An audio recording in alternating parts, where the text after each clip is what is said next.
अस्सलामु अलैकुम वरहमतुल्लाहि वबरकातुहू।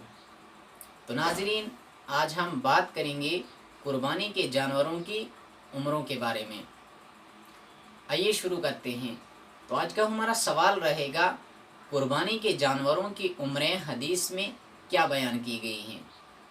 इसका जवाब है, कुर्बानी के जानवरों की उम्रें हदीस में जो बयान की गई हैं, रसूल पाक सल्लल्लाहु अलैहि वसल्लम ने कुर्बानी में मुसिन्ना जानवर के ज़बह करने का हुक्म फरमाया।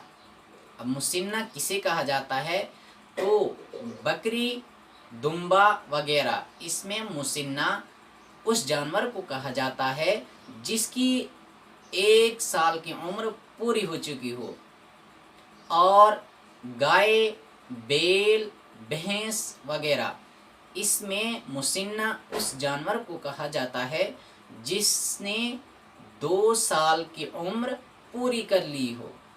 और ऊँट में मुसिन्ना उसको कहा जाता है कि जिसकी उम्र 5 साल हो चुकी हो। और रही बात भेड़, दुम्बे वगैरह की, अगर वो जिस्मानी एतबार से इतना फरबा हो, इतना मोटा हो कि वो 1 साल के बराबर लगता है, तो 6 माह से ज़ायद होने पर उसकी कुर्बानी भी दुरुस्त है। तो ये हदीस पाक से ये उम्रें साबित हैं। हमें चाहिए कि इन उम्रों का लिहाज कुर्बानी में ज़रूर रखें। लिहाजा चंद अहादीस जिनमें जानवरों की उम्रें बयान की गई हैं आपके सामने पेश की जा रही हैं।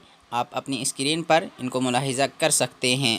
ख्याल रहे कि अहादीस पाक में उम्रों की कम से कम तादाद को बयान किया गया है, ज़्यादा की कोई क़ैद नहीं है। अलबत्ता इसका ख़याल रखना उसमें भी ज़रूरी है कि जानवर की उम्र इतनी ज़्यादा ना हुई हो कि उसके दांत सारे के सारे या अक्सर गिर गए हों, क्योंकि अगर अक्सर या सारे दांत उसके गिर गए हों तो उसमें अब ऐब पाया गया, और ऐब होने की सूरत में उसकी कुर्बानी दुरुस्त नहीं है। तो हमें दीजिए इजाज़त, मिलते हैं फिर से किसी और वीडियो में किसी और नए टॉपिक के साथ। वस्सलामु अलैकुम वरहमतुल्लाहि वबरकातुहू।